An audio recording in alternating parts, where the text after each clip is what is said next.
Well, if you never been a frog kissing, then you don't know what you've been missing. There's a world of opportunity under each and every log. Ladies and gentlemen, it's time for Frog Kissin', a Muppet podcast presented by ToughPigs.com. And now, here are your hosts and Muppet fans extraordinaire, Lara and Julia.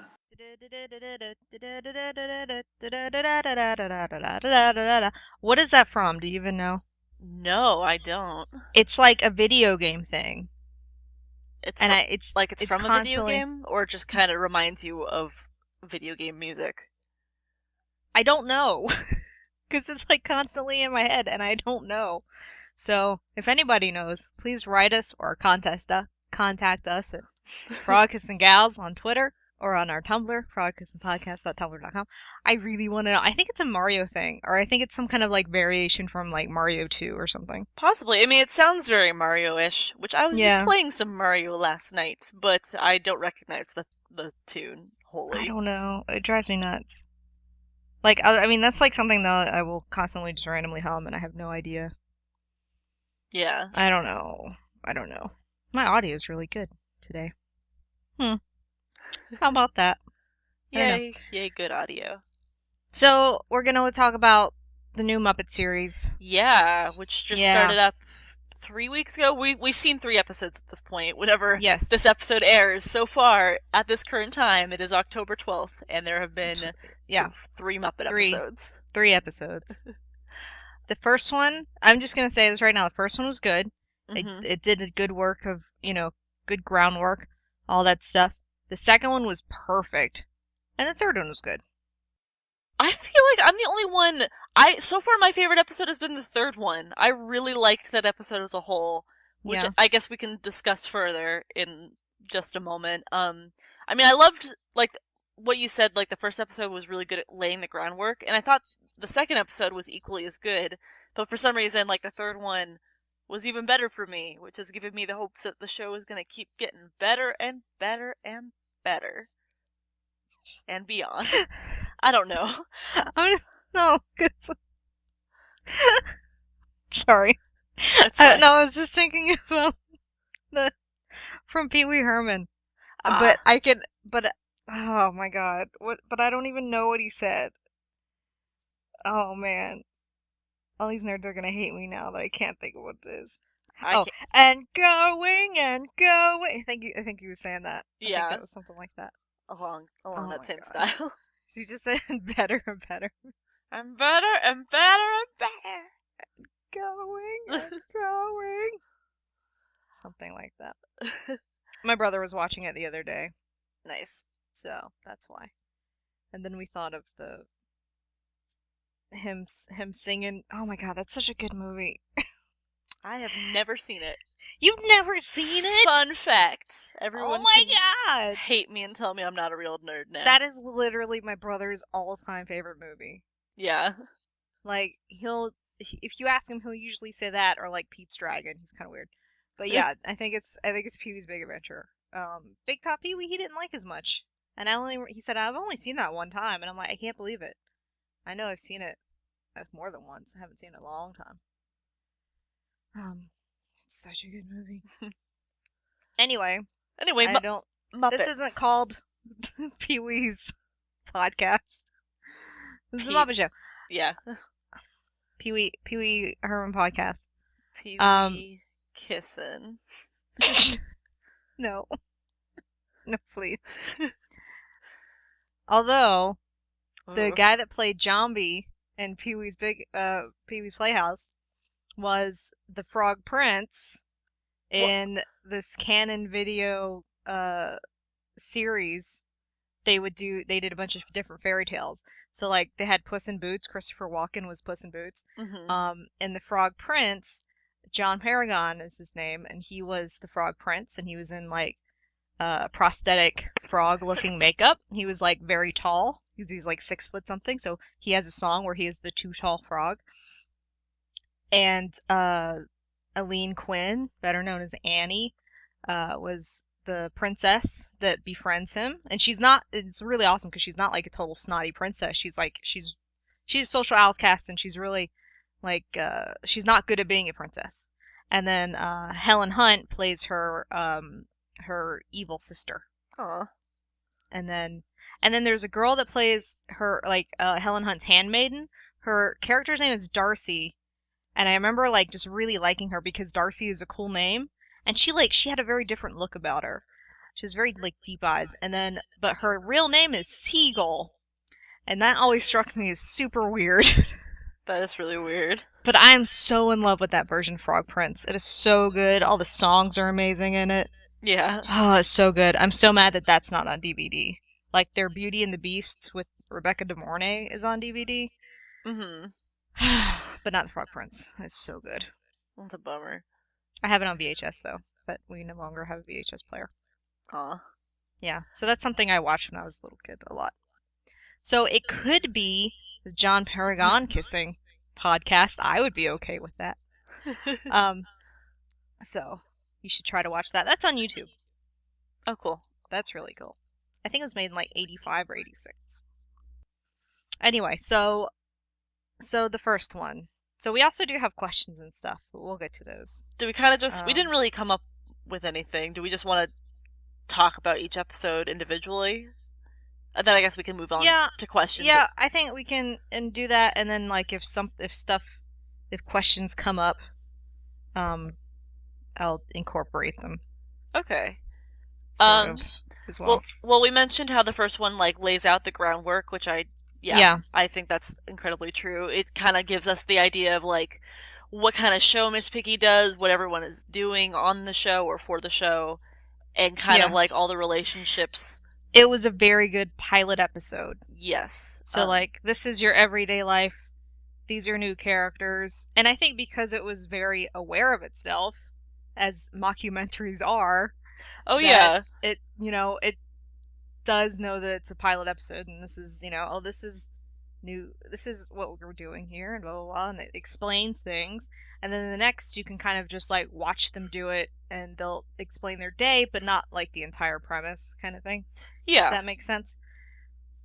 Yeah, it did the job that pilots are supposed to do, just the general setup and getting the audience used to what they're gonna be expecting to see from future episodes. I think the musical guest though was entirely wasted. Was it Imagine Dragons in the first one? See, you don't even remember. Yeah, well, I can only remember because that only proves my point. The little bit during the credits was them playing it was music and during the credits.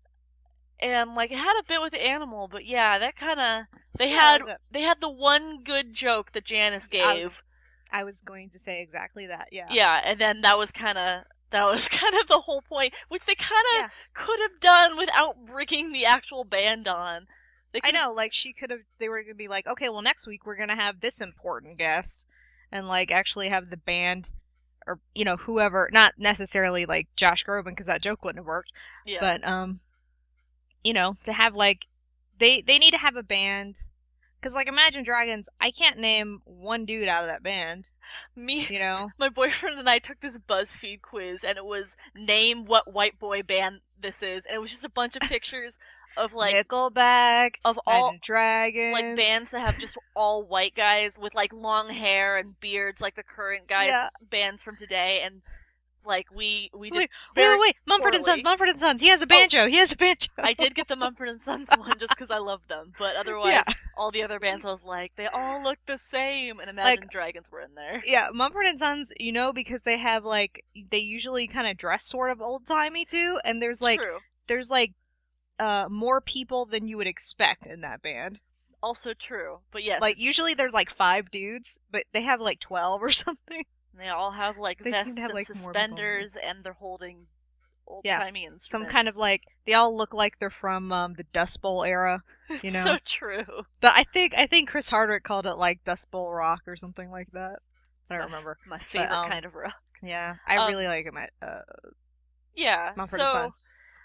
Imagine Dragons. They're okay. They didn't like. I don't even think I know any Imagine Dragons songs. I probably do. Radioactive, that's the one. I do know that song because of what like Pentatonics, the acapella group that covers We know that them. song because of a different group that covers it. Yeah, that doesn't bode well for your band. Yeah. No. So yeah, they That's did a really good cover, though. I like that music video too. Yeah, but the appearance of Imagine Dragons on the show didn't do much for me. Like they had the joke that Janice made, and then I guess they kind of talked to Animal, and I think that kind of like made a lot of fans kind of afraid of what is like. Oh well, there's no music in the show. They're not gonna do musical guests correctly or whatever. I think. Well, like seeing from Imagine Dragons being on the show, that's a fair point. Like, yeah, I guess they're.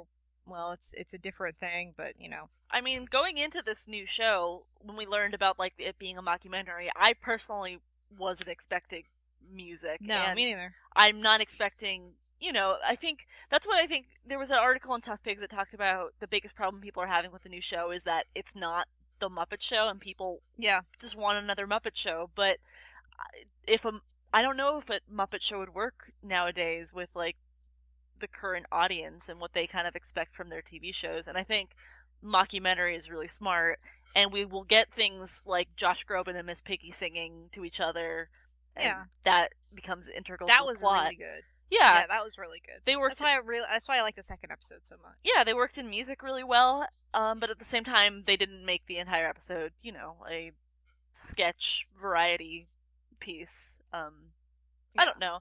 I think if there's more of the Josh Groban type music going on, where there's like humor happening and it's part of the plot, as opposed to like kind of just shoehorning Imagine Dragons in at the end of the episode. I know that was probably what it was so weird that it felt like. Okay, and now this band's gonna play. Thanks everybody for watching. Good night, and then. Their band plays over the credits, and they don't actually finish the song because they run out of time. Well, like a real talk show. Sometimes that happens.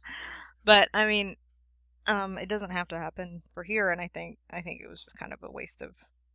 I don't know. Yeah, I agree.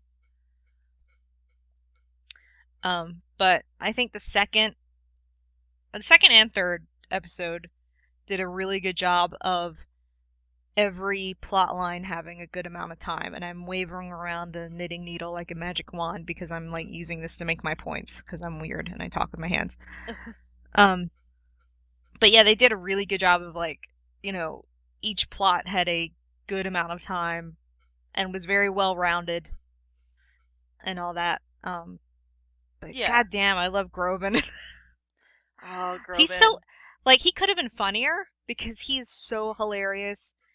Like, just like Google him for in an interview or something. He is so funny. Oh, I know. Trust me. He is so funny. Speaking as someone who is a huge fan of Josh Groban in both of his music and everything else he does, and his general appearance. Yeah, he can sing.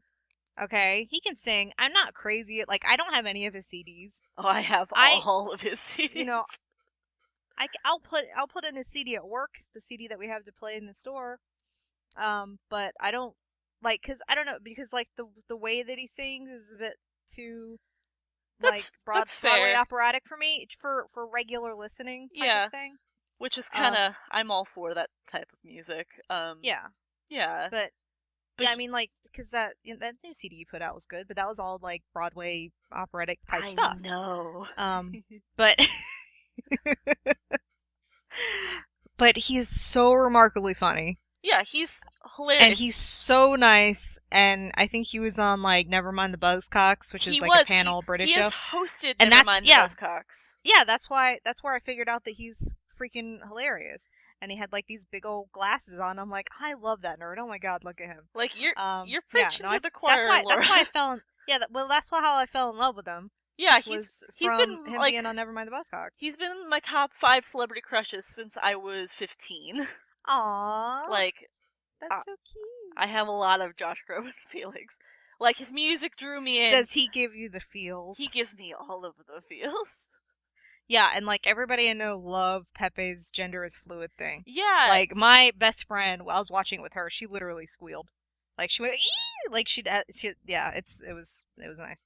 Yeah. But yeah. It's interesting because I heard someone, I think on the Tech Pigs forum, said that they weren't sure if that joke worked or not, but I thought that it was great because it kind of sets like the pace for where the Muppets are kind of in more liberal thinking, and they have made a couple good humor jokes expressing how they are like totally pro equality and feminism, and it's good.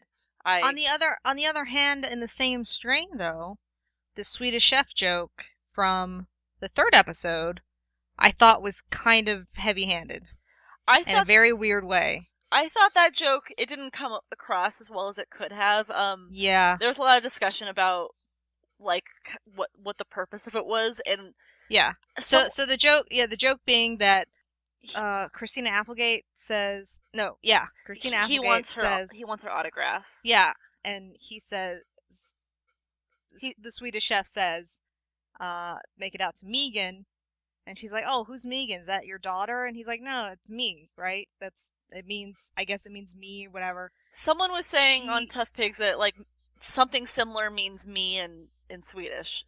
Right.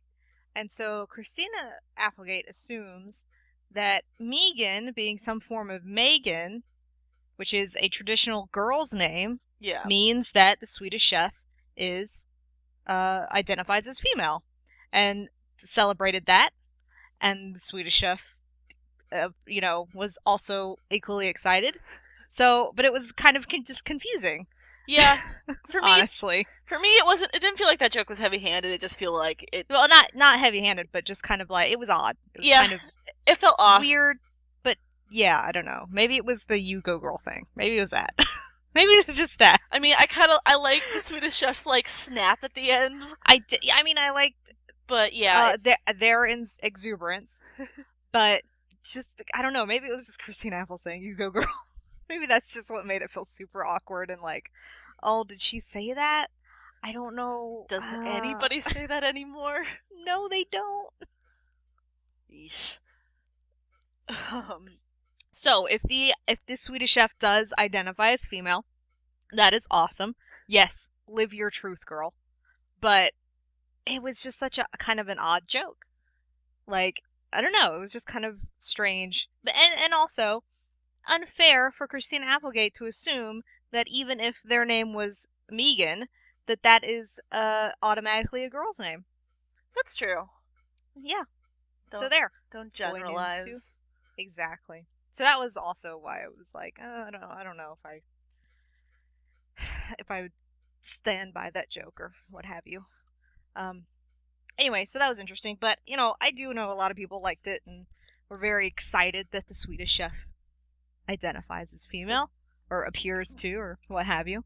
I haven't I have like a kind of weird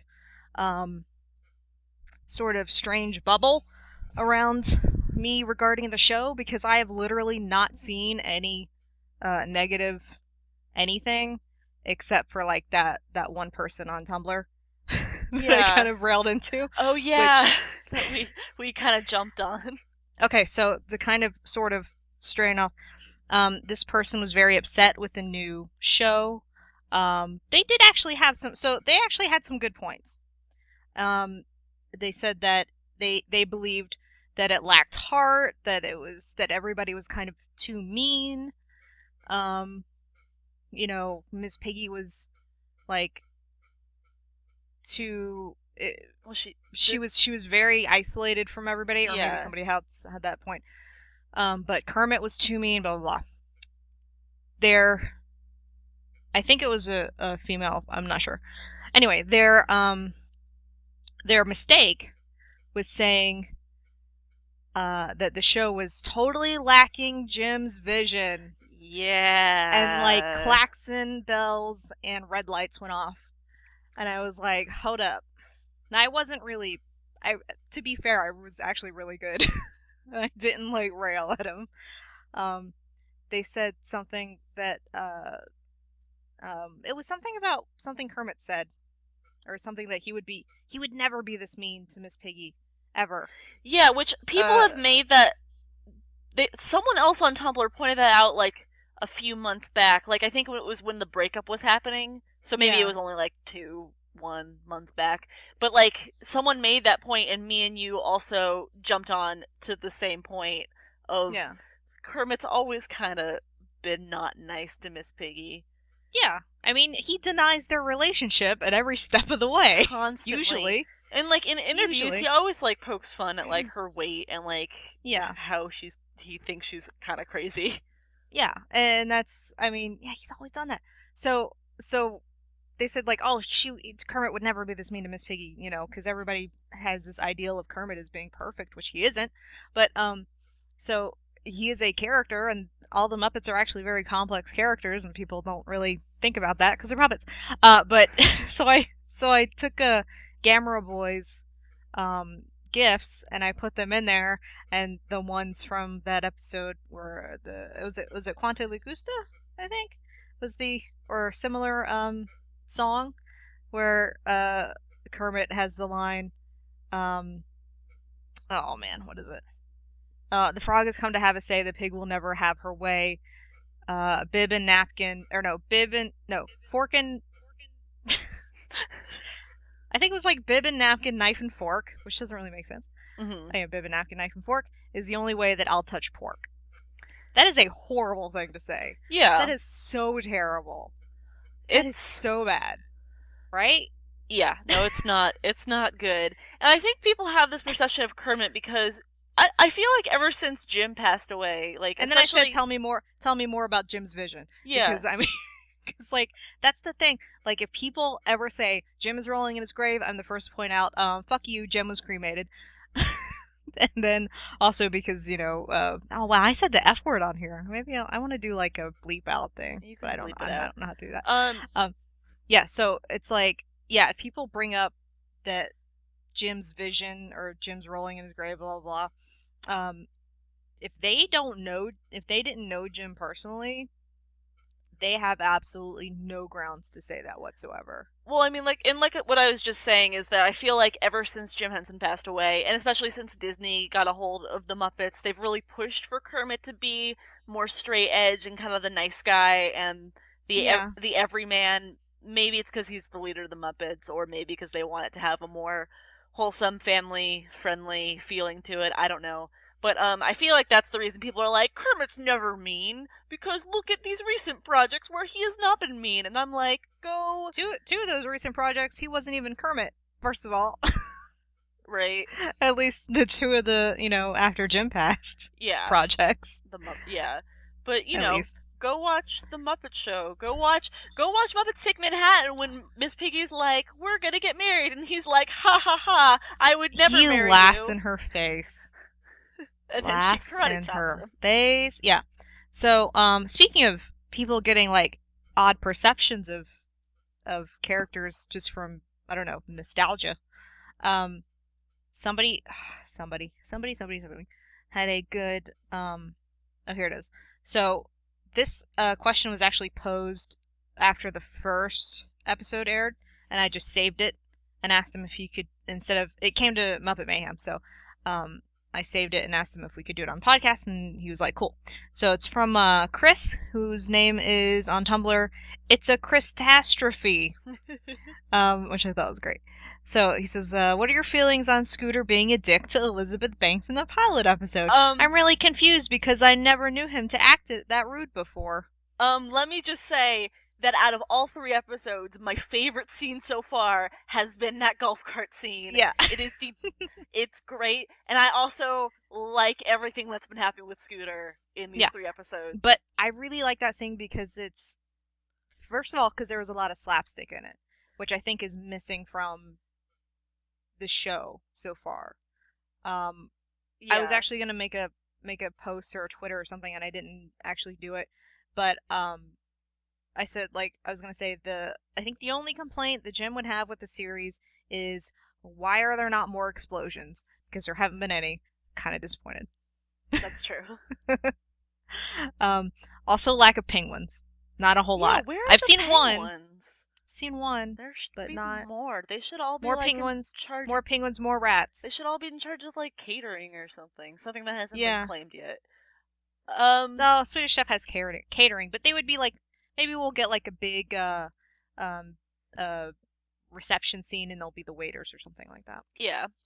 As for Scooter being a dick, I think Joe pointed out on Tough Pigs recently how Scooter hasn't had much of a personality since the Muppet Show ended, especially because they kind of retired his character for a bit after Richard passed away. And I don't know, it doesn't feel that weird to me that and it's really only been the Elizabeth Banks scene where he was kind of being rude, but he was also very pushy. He was also supposed to be like stalling and keeping her away, so he was like purposefully being very bad. Yeah, he very had on purpose instructions. But to and keep I her and I away. actually answered Chris, but then I said we're gonna talk about it on the podcast, that he needs to go back and watch the first couple episodes. Because Scooter was a little shit. Yeah, that's also the other thing, which I haven't watched The Muppet Show in forever. I'm really due for a rewatch. But I remember Scooter not also being that great a person or puppet, I guess. And and it was like the first episode or the first or second episode, or it was the first couple episodes. He was like so blackmaily annoying. Yeah, he always brings up his uncle whenever he wants his way. He's like, I gotta go which is talk weird to my because uncle. he could have had such a better job than getting coffee for people. But no, he wants the little PA position, and then he's gonna throw his weight around as the theater owner's nephew, too, in that position somehow. Which, yeah, I think that's funny. But it's funny because they say that Richard or Scooter was just Richard sort of at 17 and 18 or whatever. Yeah. And hearing stories that his mother has told on Steve Swanson's podcast Muppet Cast several years ago. She did some interviews and he's done interviews with her and stuff over the years. I don't know if they're available or not still because he took the podcast down, but he brought it back up. But yeah, I could totally see that he that's Richard. I was like, oh, what a little shit. But yeah, so yeah, Scooter. I love Scooter. But yeah, he was a. I like how him and Miss Piggy were kind of teamed up in this most recent episode. Yeah, me too. I thought that was a cool duo that we've never really seen much before, except for maybe a couple interactions on the Muppet Show. And I would love to see Miss Piggy hang out with more people besides Kermit. Yeah, and Garrett Gilchrist, he got to us on Twitter. Tiger with a Y, Bug Garrett, and he says the writers have turned Miss Piggy into a villain with no positive qualities, and it's worrying me more and more. And I kind of have to actually after he said that, and I was like, yeah, she's kind of horrible in this. But it's weird because one of the first things I said after the pilot was I love Miss Piggy in this. She wasn't one of my favorite characters before, but I'm really loving her in this. And it's because she is kind of totally the bad guy, almost. Mm-hmm. You get some sympathy for her because Kermit breaks up with her, for, taking her fame over their relationship. But, yeah, she's not... we need some better interactions with her and other females. Yeah, notably. I wouldn't say that I view her as the bad guy entirely. She's kind of doing the thing that she's been doing for decades now. But it would be really nice to see her have a more positive relationship with someone on the show. Maybe a storyline where she's not trying to get the better of somebody. Yeah, because I'm what I do not want to see is every male that comes on the show she flirts with, every female that comes on the show she hates. Yeah. Actor-wise. Well, I mean, I kind of like the fact that guest-wise. the most recent episode implied that her and Christina Applegate are kind of friends, but then she spent the entire episode trying to get back at her. And to be fair, Christina Applegate was a total bitch in this episode, so she humiliated Miss Piggy. She deserved it. She really did. But I forgot what my point was going to be. Oh, another reason though that kind of resonates is because everybody's in the writer's room and they're all doing the stuff, and every time they're kind of in there, they're usually talking about her and talking about, okay, well, we have to do this and this to prevent this or whatever for Piggy. because she's not included in the writer's room, she's not included in, like, a lot of the bullpen stuff that kind of happens. Like, not on, like, an interpersonal level, sort of. Yeah. I think that isolates her a lot, too. That's true. I mean, she is the host of the show, and I don't know how realistic that is if, like, normal talk show hosts sit in the writer's room. I guess some probably do and some don't. So that, I don't know, them talking a lot about her makes sense just because she's the pivotal part of the show they're putting on. But it'd be nice to have her part of the story without people, like, always constantly, like, I don't know, talking and plotting ways to trick her into relationships and such. Yeah. Although that was a really good storyline. That was a good storyline. Her and Groban. That was so good. Yeah, and I heard a lot about, like, oh, is Kermit sexist because of the thing that he said in the parking lot when he did that thing to make, Josh Groban Presents, the Miss Piggy show, and this is just to show that even though you're the only female in late night TV, you're not afraid to say you can't do it without a man. I was like, that was such a great line. Yeah, did people not get the joke? I think they misinterpreted it. Okay. Yeah. I'm guessing. I don't know, because he was, like, really happy about it because his plan worked. That she immediately got crazy pissed off. I mean, Kermit's obviously... And then so he was like, bye-bye. I think they missed, like, the bye-bye thing, that was, like, his total plot. He wasn't saying that. He was not being sincere. Yeah. He was saying that because he knew that would piss Piggy off, and therefore she would dump Groban. That was his entire intention. So, I don't know. I don't know if people got it strangely misinterpreted or not. Yeah, it seemed pretty clear to me, but I guess, sometimes not everybody. Yeah, miss people. Kind of going off, but staying on the topic of Kermit and Piggy, where did Denise go? Yeah, I don't know. I don't really care. She was... I also personally, unfortunately, don't care. I would love it if they brought her on and then fleshed her out and made her more interesting. But... Yeah, because the only thing we know is that she has fake eyebrows. I mean, those things are fake. She's Southern. I like that. I'm Southern. Kermit's Southern. That's cool. She cooks. She cooks? Yeah. She's in marketing. That's all we know. Yeah, there's not a lot. And I mean, it's just really weird. Yeah, she seems nice. She was such a hot topic when the show first came on and the first episode aired, and then we haven't seen her since. But it's kind of weird because it literally doesn't matter. Because, like, her presence was not missed. Well, like, I didn't even notice that she wasn't there in the second episode, to be honest. Yeah, it wasn't until the third episode. I might have noticed, but I probably didn't think it was weird until the third one. Yeah. I mean, oh yeah, we haven't seen this character. Her presence That's not great. Her presence is kind of missed in the sense that the show still needs more ladies. It was nice that there was a new lady Muppet in the most recent episode, although I guess she's probably not going to come back. But the Muppet that Julie was on the date. Her name wasn't Julie. Yeah. Her name wasn't Julie. Debbie. Why? I said Debbie? I mean, I said Julie. Oh my god, I got the name wrong.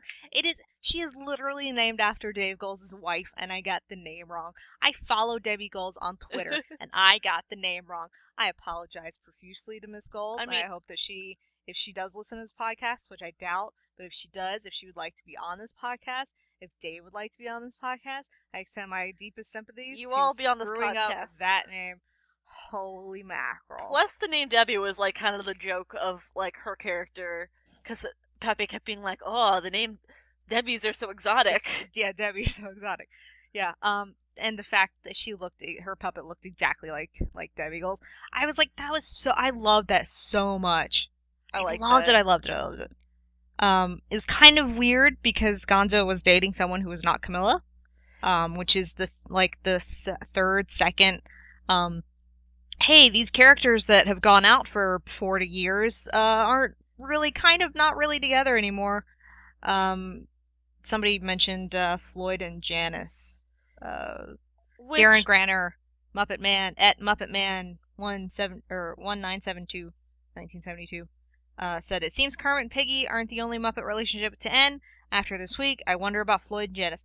I'm not really worried about Floyd and Janice, because basically Nick Offerman was just flirting with Janice, and Janice was flattered, and that seemed to be the end of it. That's true. As far as I'm concerned. But I've seen promo pictures for the next week's episode, which is the main guest star is Ed Helms, and I've seen him with his arm around Janice in a couple pictures. Totally harmless. Okay. Look at you, Julia, presuming things. I Just because he's a good-looking, insanely talented man who can sing really well and play the banjo really well too. I love Janice and Floyd. I love Ed Helms too. Yeah. Yeah. I don't know, and I also feel like Janice and Floyd probably are more free-spirited in their relationship. And people ship Janice and Zoot like hardcore. Well, that's because they were together in like the very first That's episode what I was thinking. two. I was like, were they together? And I just like totally didn't I totally missed that. Yeah. It was very brief early on, and then they changed it to Floyd and Janice. Yeah, which is better. As for Gonzo and Camila, Camila. What did I just call her? Camila? I said Camila. Camilla, excuse me. I don't know what is up with us in names today. I don't know. I feel it's a little weird that they haven't touched on those two. We haven't seen any chickens either. Yeah, we haven't seen any chickens, and it hasn't touched on how those two have broken up, and I don't know if it's because their relationship hasn't been, it's not like Miss Piggy and Kermit where everyone knows about them, and so Disney feels they can kind of just, brush over it.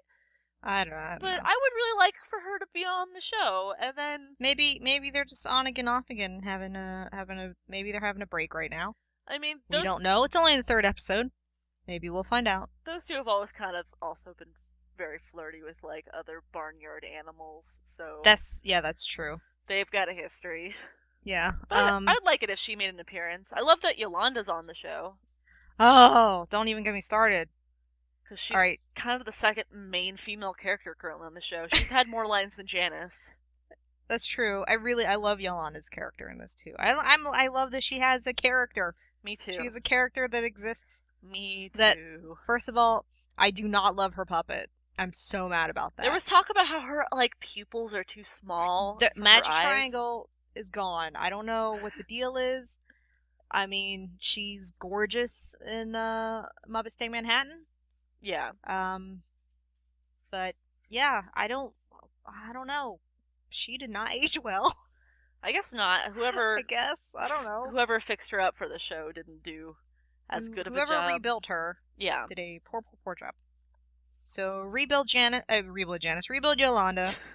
Say that she had some work done and we'll be fine. But please fix that puppet. Right. I mean, really. Her head's all weirdly shaped. I think they took one of the puppets from one of the weird looking rats from Muppets in Space and just slapped a blonde wig and some jewelry on her and called it good. I was like, okay, here's what's the name? Yolanda? Yeah, here you go. Yeah. I'm so glad that she's here though. I think I saw her in it. Did I even know that she was going to be in the show? I started that Yolanda the Rat 2015 hashtag. I don't know if we knew if she was going to be in the show. I can't rember if we had seen I think I just wanted her because I love her. Because Yeah. we're like, we need female characters. Yeah, Yolanda's the only one I can think of other than Beth the bear, who's just Bobo with a bow bow. on her head. Bobo with a occasionally. bow. Yeah. Beth the bear should be Bobo's wife or something. Maybe that is Bobo's wife. We know that Bobo is married and has a child. Mm-hmm. So does the newsman. That was news. I know.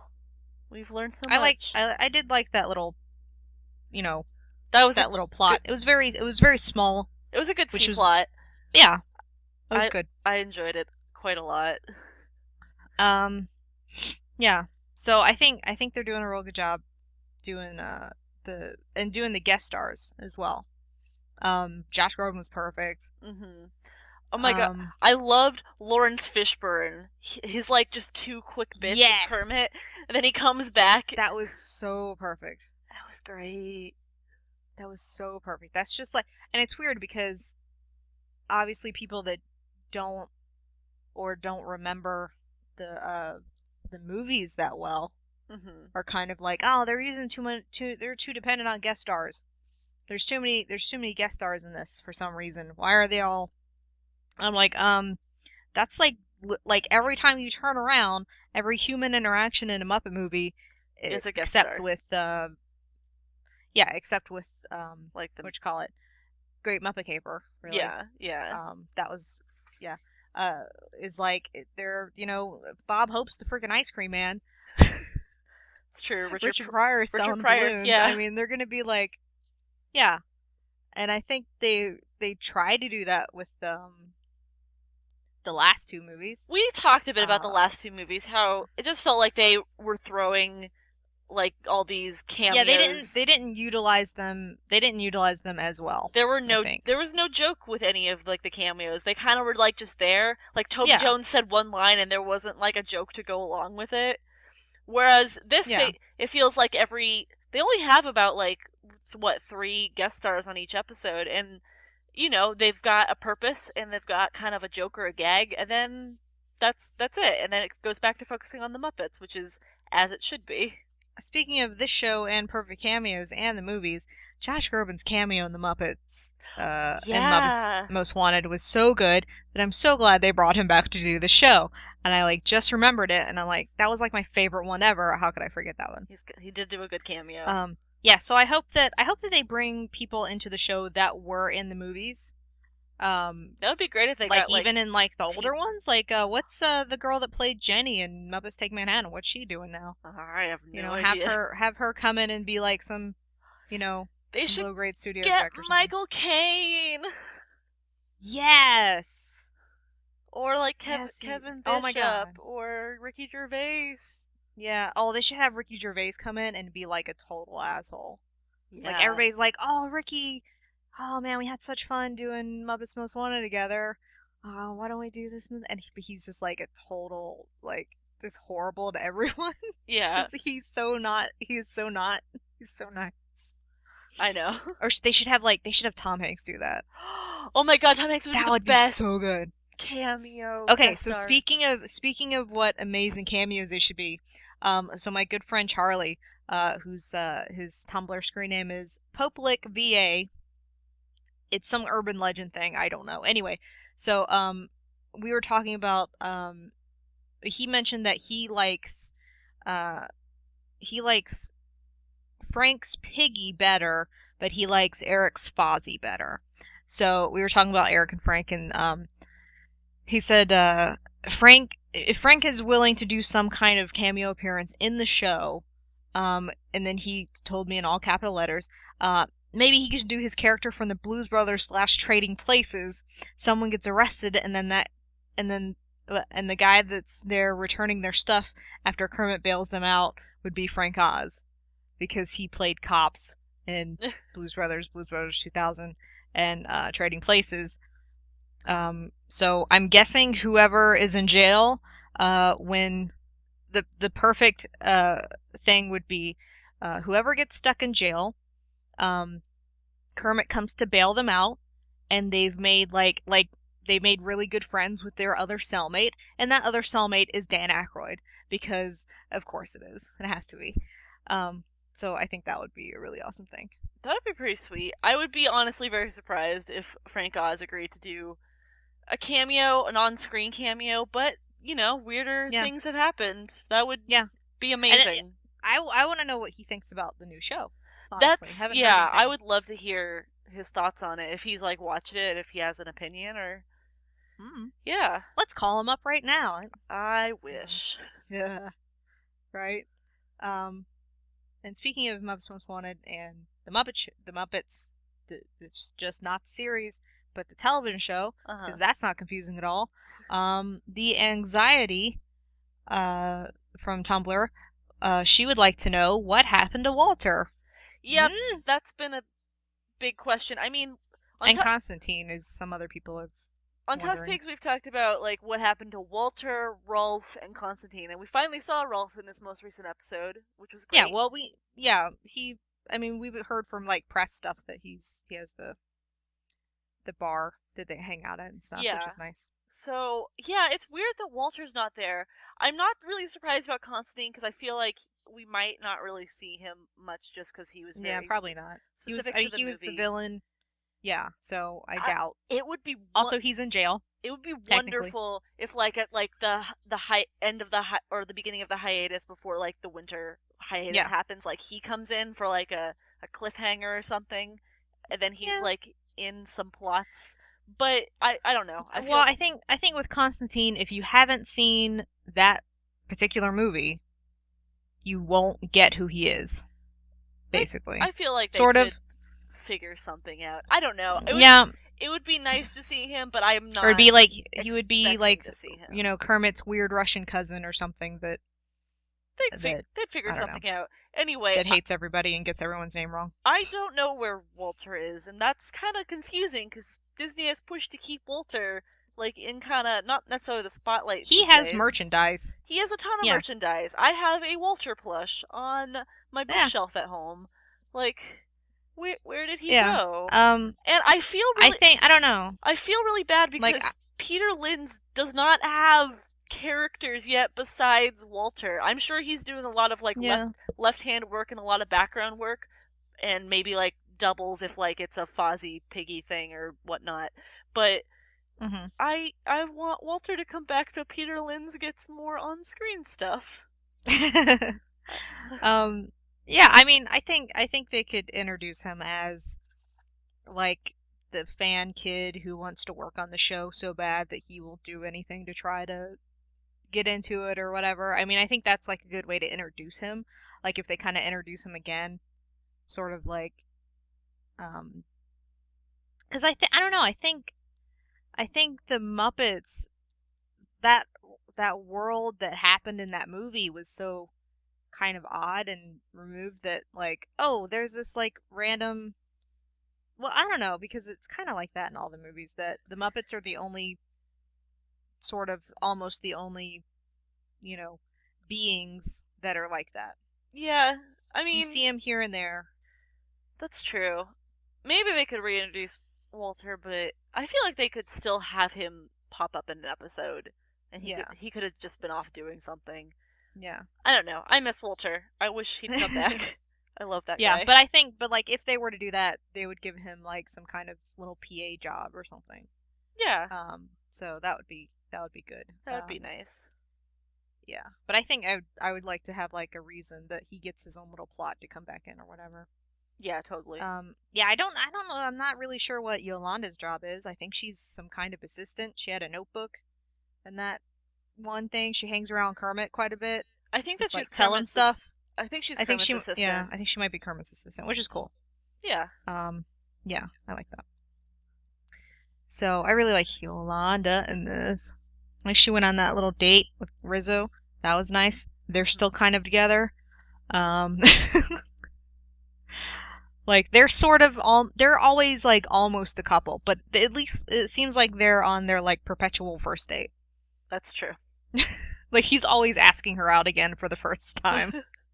Type of deal. Yeah. But I mean, overall I'm really liking the show.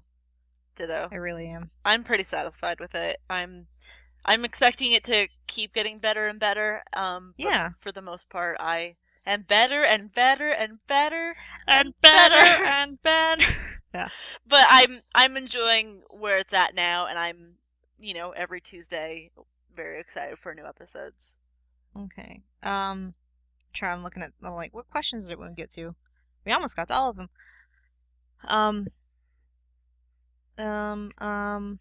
Oh yeah, okay. I'd have to scroll down. So you do have two more. So awkward gravity falls screencaps.tumblr.com asks, how do you feel about the modern? I'm doing it with my hands and I realize nobody can see this. The modern adult Muppets in the new show. Examples: Kermit saying "sexy" and "I feel you, bro," and Fozzie using a hashtag. Those are not adult things. Kids say that crap all the time. Yeah. Kids, look, if anything, Fozzie saying hashtag is a not adult thing. Oh yeah, that's not an adult thing. That's everybody says that thing. I think they mean like, I guess over maybe not even over the age of 7. I don't know. Well, the person who asked the question used the word modern, so I feel like that's kind of. Oh, okay, yeah, sorry. But yeah, apologies to Awkward Gravity Falls Screencaps. They actually do send us good questions a lot of the time. So I feel like the sexy part was more the quote unquote adult part. Yeah. Which, I mean, there have been a lot of articles that have come out where it's like, the Muppets are talking about sex, oh no! My boyfriend actually called me up because he had read an article and it made him so angry because Aww. it had stated how, the Muppets is now too adult, and he Yeah. left me this long message and he's like, I know you're probably angry too, it's like they've never watched the Muppet Show, and I was like, oh my Well, if you know what's gonna make me God. angry, why are you telling me this, Steven? Well, I was just like, I have already read this article and had a discussion Okay. about this on the forums, but I love you. so- You're amazing. I'm so glad I'm dating you.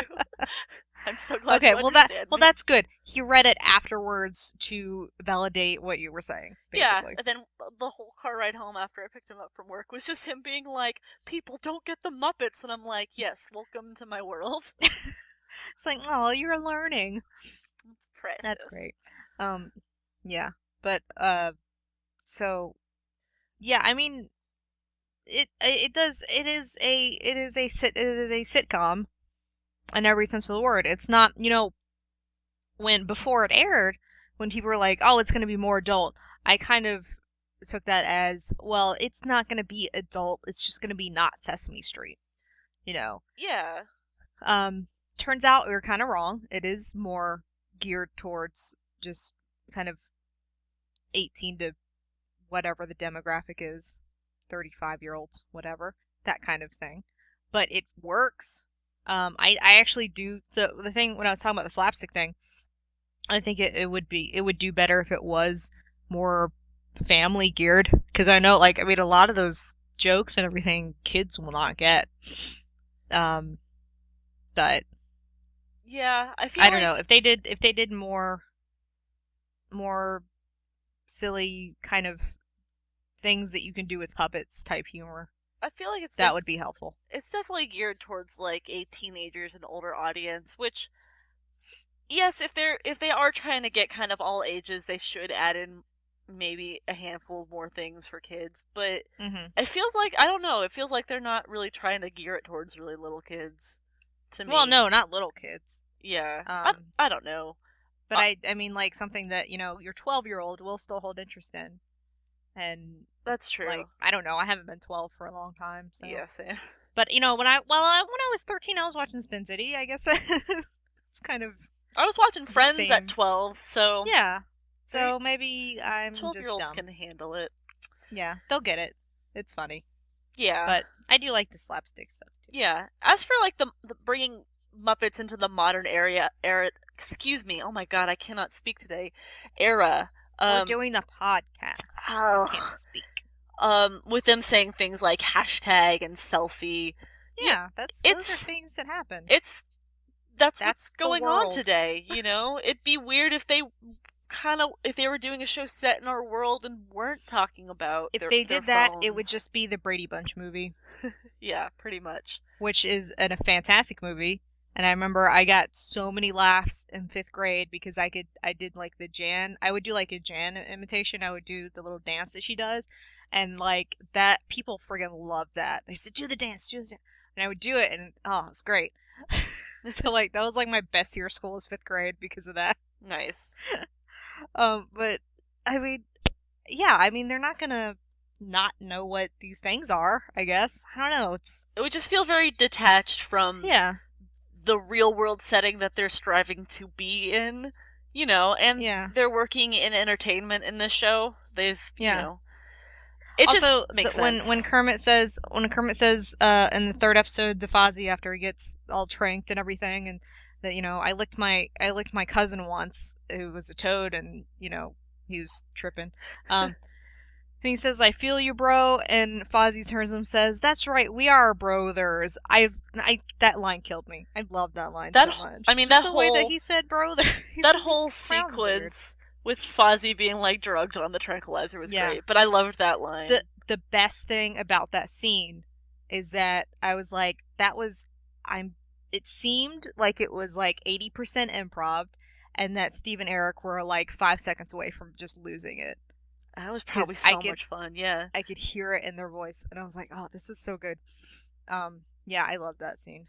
I loved it. I described it to my brother, and he wasn't too thrilled with it, but I think it was after the second, like, he had literally just watched the second one. I could hear him in his room, and he comes out to the hallway, and my mom was walking down, and he was like, "Have you seen the new Muppet Show yet? You have to watch it. It is so funny. Oh my god, it is so funny." And like I've said before, that I mean, me and my brother we love the Muppets still, obviously, but that's like something that we've always. I mean, we still make references to it all the time. Different stuff. He doesn't have a podcast, obviously, but we went to see the Muppets together, and he didn't want to see Muppets Most Wanted, and he still hasn't seen it because he thought it was going to be too much like Great Muppet Caper, and it was going to be dumb and blah blah blah or whatever. So he still hasn't seen it. Our last question is from Ryan Rowe from toughpigs.com. He's got two questions. Our not boss, and the guy that you heard at the beginning of this podcast. Yes. Doing our little deal. He's got two questions and a comment. 2 questions and a comment. Questions, because we like to have comments. You can have questions and comments. Which is your favorite guest star appearance so far, Groban? I really liked Groban, and I also really liked Tom Bergeron in the first episode. Yeah, he was funny. He's super funny. I heard him on the Nerdist podcast. He was really funny. But otherwise, like hosty stuff or whatever, he's just kind of like not really on my radar because I don't watch any of that stuff. Yeah, same. I don't watch any of his shows, but just kind of like his "I'm still here, but I'll still do it," and then at the end, when he's like, "No, no one told Tom," and he's all sad. Yeah, that was really good. Yeah. Yeah. But I thought Elizabeth Banks and Tom Bergeron were kind of odd choices for the first show. I think they could have gone, like, I hate to say it, I like Elizabeth Banks a lot. They could have gone bigger. Because, like, I don't know if it's, like, TV stars or something. I don't know. Tom Bergeron does not strike me as, like, a very big celebrity. He's on, I don't know, his hosty things. I felt with Tom, he was kind of, like, the role that he was filling for his, like, guest star, like... They needed someone. He knows he's not a big star. Yeah, type someone of thing. Who wasn't really that big of a star, but still very recognizable. And Yeah. Elizabeth Banks is arguably actually a pretty big star. She's in a lot of movies. I totally forgot she was in Hunger Games, but I haven't seen Hunger Games, so she is great in the Hunger Games. I get her and Parker Posey mixed up like all the time. Were they both in Wet Hot American Summer? Is that Parker Posey? Yes. No, yes. they are. They're both in it. Okay. So I watched the series recently, so this is the only way that I remember.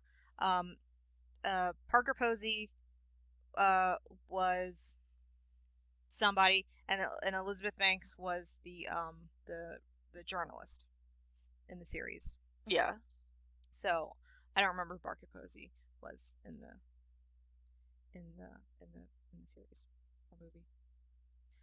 Because I get them mixed up all the time. So they do look similar, except Elizabeth Banks is blonde. True. Yeah. But I do like Elizabeth Banks and stuff.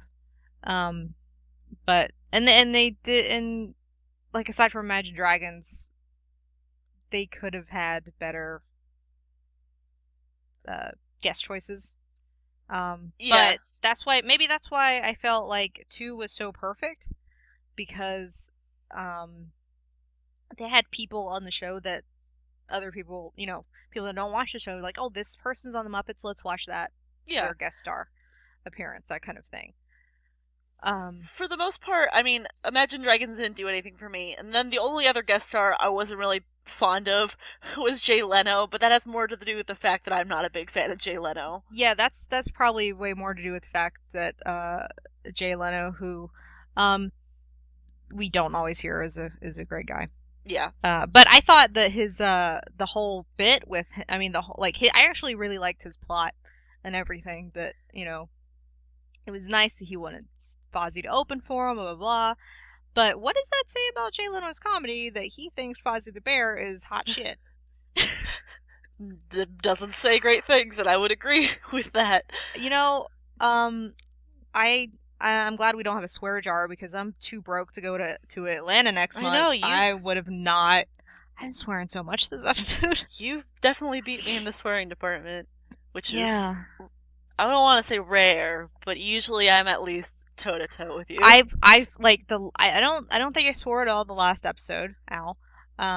but I've been like really good about it, and now I just like, well, I already said fuck, so I just like, say the rest of it.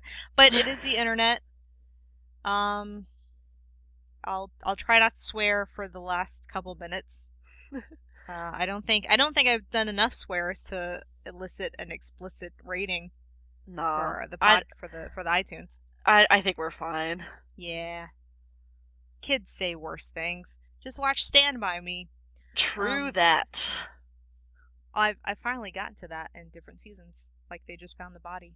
I need to read that was different like that was actually have you not read it? I own it. I've owned it for many years. You need to read it. I'm currently on a Stephen King binge for Halloween month. Yeah, you're reading Pet Sematary. Pet Sematary is super, super good. That is right. Because we're friends on Goodreads, aren't we?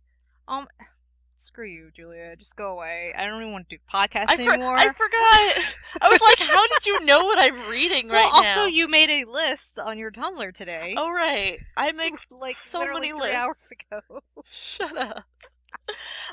Look, you already wrote my name wrong earlier this week. Did I write your name wrong? Yes, and I sent you a fake angry message about it. Is that what that one message was in response to? Where it was I was just like ... seriously, and I'm breaking up with you or something. Okay, yeah.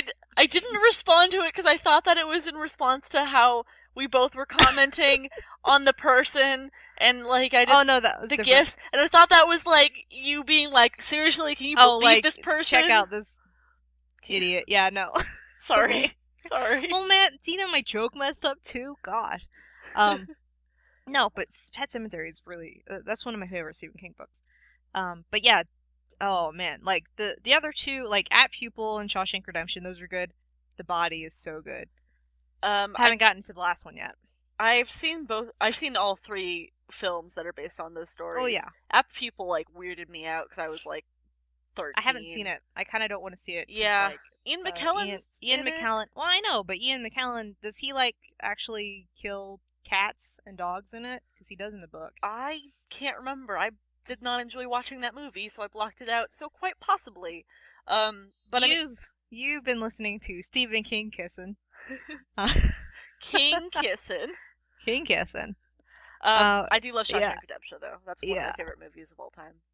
So I should read. It's a really good movie. I need to. I'm gonna watch all. Like I'm gonna do like a whole like marathon thing when I'm done with the book, or maybe just after I'm done with The Body. Because I finally got Stand By Me on Blu-ray. Nice. I was so happy. For the commentary that they all did. Yeah. Recent. Yeah. You've been listening to Will Wheaton Kissin podcast. So and then Ryan has other questions. Do you think Kermit is too mean, just enough mean, or not enough mean? Or not mean enough? I think that he's just enough mean, but I would also like to see it reined back a bit more in future episodes. Yeah. Like, I felt that the most recent one was very true to Kermit's meanness, where he's a little mean to, like, kind of, like, he lies to, like, make people feel better, and then it kind of comes out mean when he reveals the truth. But then he feels bad. I think they did that really well. Like, that whole tension between him and Fozzie was great. That was good. And because, like, you don't see that with him and Fozzie a lot of times. I would love more, like, Kermit Fozzie, Kermit Gonzo episodes, like, in the future. Mm-hmm. That would be great. Yep. They should bring back Annie Sue and have her and Miss Piggy get along super well. That would be a wonderful development. That is not going to happen. But I would love Probably it if it not, did. But it should. And, like, you know, Louise Gold is doing a bunch of stuff over in England. Mm-hmm. If she doesn't want to come back, I wouldn't be too put off by that. They could have somebody else do Annie. She could have, like, a little reinvention of her own. Her hairstyle is not really in style nowadays. Just saying. Was in 70s, not so much now. Mm-hmm. I don't know. I say that, but I don't know what, like, Pig's style is. They could vamp it a little bit, but still keep the initial... I just don't make her sexy. Don't make her super sexy. She's supposed to be cute. Yeah, true. She's supposed to be cute and sweet. And actually, she's a really super Miss Piggy fan. Yeah.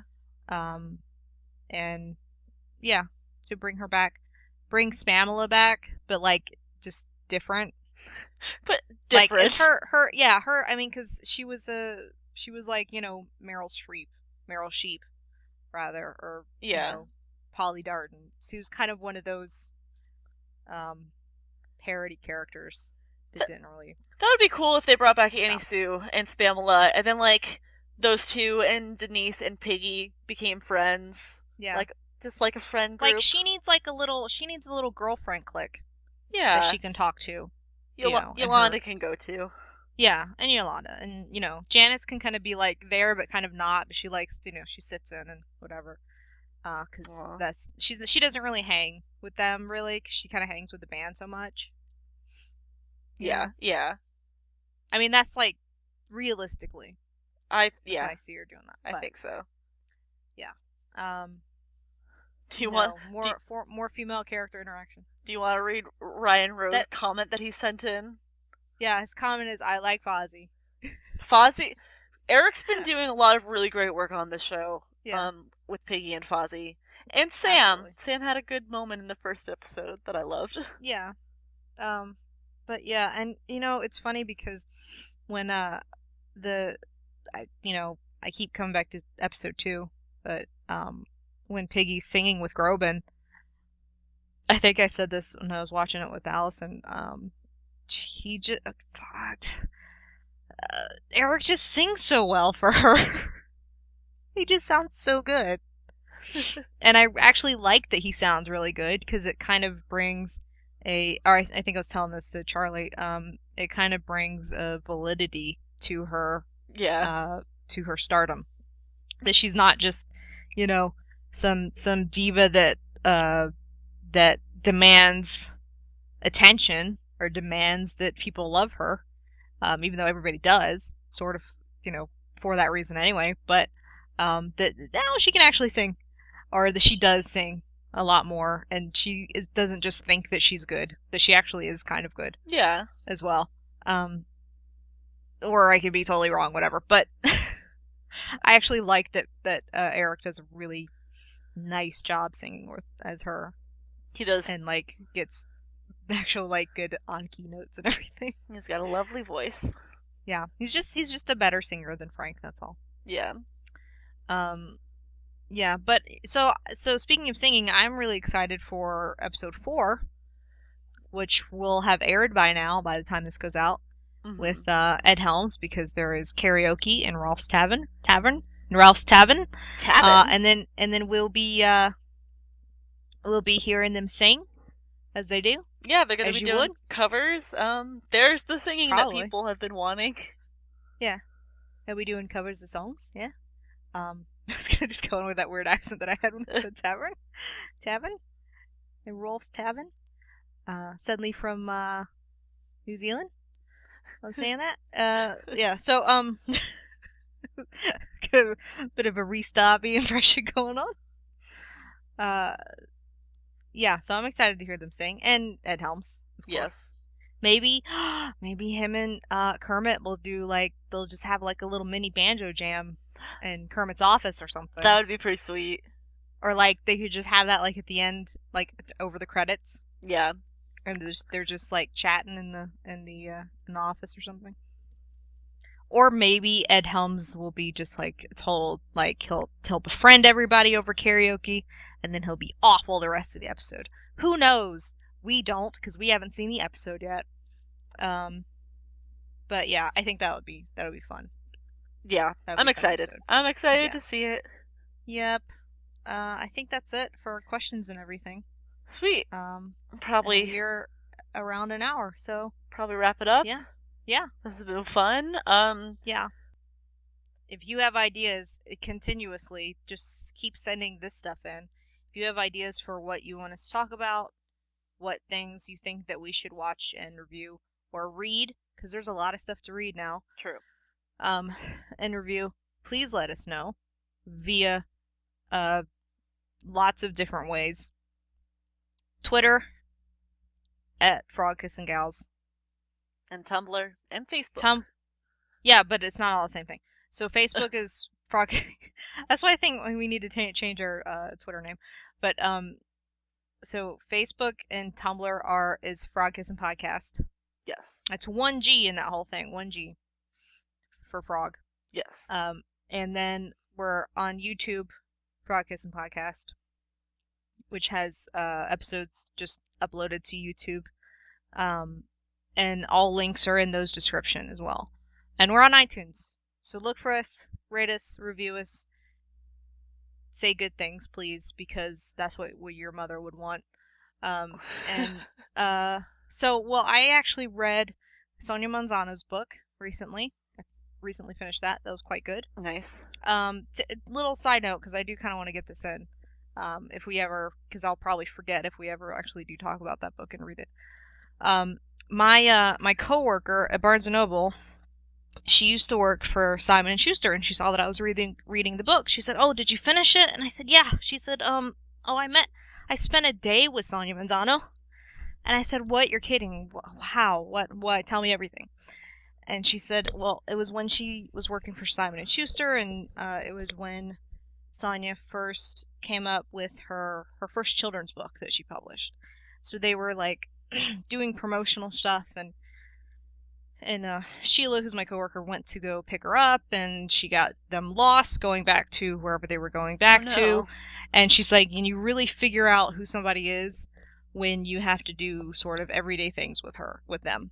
Yeah. So, like, they stopped at a rest stop, and Sheila had to go to the bathroom, so Sonia kind of like waited in the ladies' room, and she answered Sheila's phone for her. Like, it was so weird. But it was like, yeah, she was so awesome, and they were talking, she was like, oh, we were talking about Elmo in the car and stuff, like, you know, Big Bird was like a big deal when the show first started and everything, and then Elmo came along, and, now it's Elmo everything, and so Sonia talked about that a bit. But yeah, Sheila said she was the nicest person ever. I'm like, that's so awesome to hear. That's excellent, yeah. But I'm actually not surprised. I bet she is totally awesome. Yeah. Yeah. But anyway, I just wanted to I was like, oh, I know somebody that did that. Another coworker of mine actually saw Jim Henson. He saw him. He didn't really meet him when he was like in 7th grade or something, or younger. It was in the 70s. So actually the guy that I work with, his name is coincidentally Jim.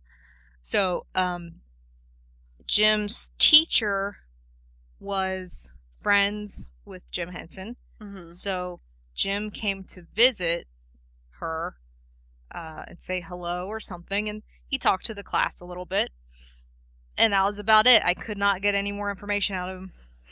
I was so mad. That's cool. I said, you can't come to me with this information that you met this guy that I literally have a podcast for, and that's all you can give me. And then Jim was like, well, he was really nice. He was really tall. I'm like, that's it? Okay. Don't know a lot of people say that. Okay. I have a friend of a friend, and he told me that he went to the Jim Henson Memorial when he was a kid. Because he was living in New York, and apparently, like, him and a bunch of friends skipped school that day, and they all went to it, which I was like, that's great. I was just in awe. I was 5. I couldn't go. I was not born. That was like a month or 2 before I was born. Yeah. Ugh, I was in my mom's stomach. You're Jim Henson. I'm Jim Henson. You got reincarnated. Oh no. Let's not it's like, start oh no, that. I'm wasting my life. Yeah, I would be wasting my life if that were true. Jim Henson. Ugh. I hope I'm not Jim Henson reincarnated, because otherwise I have been doing a really bad job at it. Now that I've made Julia feel terrible about herself, enjoy your burrito. Oh. No, I do actually wonder about that. Like, there are people like, is that reincarnation a real deal? Well, I don't know. Never know. I don't know. Jim wondered about that too. Yeah, I know. I remember I read one of his biographies, and it was something really strange that, and I think we actually have these books at work, the Seth Speaks. Mm-hmm. Those things that came out in the 70s. Like, I really want to read those. Oh yeah, I think it was when I was doing my paper on the Muppet Show. And I think it was in, I don't know, some book, one of many very tiny biographies that I read. Yeah. Of him. And now at Barnes & Noble, and I figured this out the other day, you can pick up Jim Henson's biography, hardback edition in the bargain section for like $8. So if you haven't read it yet, you have no excuse. So go get it. Get it. Go get it. It is like, not that much monies. And I bought it when it was new, when it was more monies. More money dollars. So yeah, so go get it at your local Barnes & Noble. Your friendly neighborhood Barnes & Noble. Which is where I work. Yes. If you didn't get that by now.